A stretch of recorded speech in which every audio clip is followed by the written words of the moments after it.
Let's play a music game. I'm gonna play 2 pairs of tones and I want you to write in the comments for each pair whether you hear the pitches as going up or going down. So here's the first pair.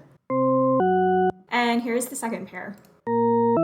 Once there are enough comments, you'll see that we all have different answers. That's the beauty of the tritone paradox, which Diana Deutsch, one of my favorite music cognition researchers, talks about in her book called Musical Illusions and Phantom Words. The tritone paradox works by using what are called Shepard's tones. Roger Shepard, a cognitive scientist, was intrigued by the idea that pitch in music is circular. After all, the musical alphabet restarts after the letter G, and we tend to hear all pitches of a pitch class as the same note, just higher or lower, which is why pitch class can be represented in a circle like this. But pitch also tends to have height metaphorically, so we can think of musical pitch as being more like a spiral, where all the C's, for instance, are stacked on top of each other in the same place horizontally, but C6 is higher vertically than C4. Inspired by the impossible staircase in M.C. Escher's paintings, Shepard looked for a way to get rid of the height aspect of musical pitch and make it completely circular. Thus enters the Shepard tone. Shepard created tones that are made up of 10 pure tones or sine waves that are all an octave apart,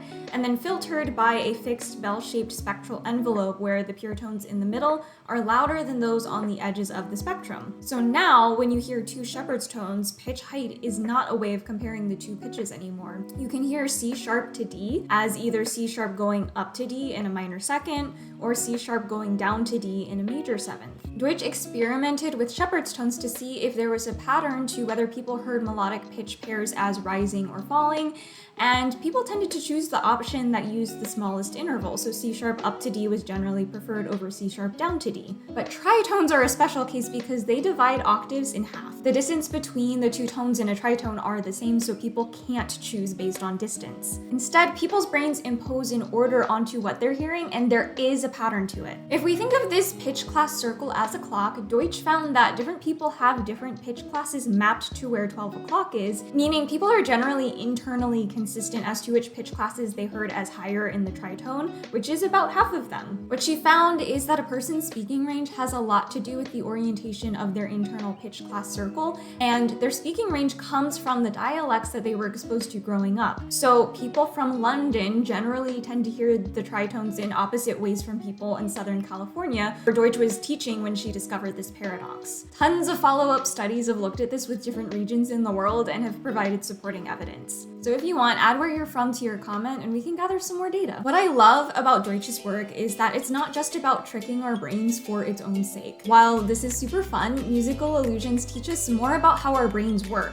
Deutsch writes, just as the failure of a piece of equipment provides important clues to its successful operation, so perpetual anomalies, particularly illusions, provide us with important information about the system that generally enables us to perceive the world correctly. One illusion that shows this clearly is the precedence effect. I can't share audio of this one, but imagine that you're sitting in a room with 2 speakers at the front of it that are far away from each other. So the left speaker makes a click noise, and the right speaker plays a long steady tone like ooh. And in experiments of this kind, both sounds start at the same time, so ooh.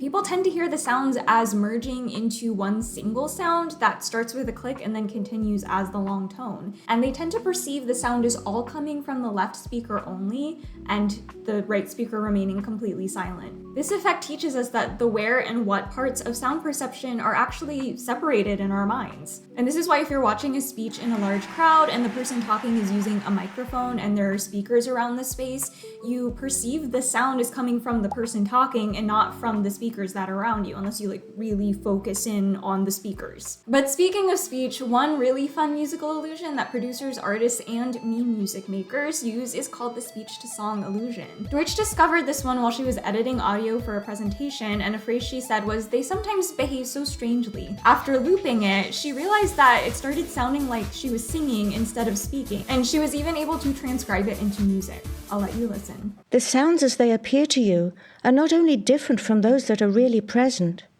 but they sometimes behave so strangely as to seem quite impossible.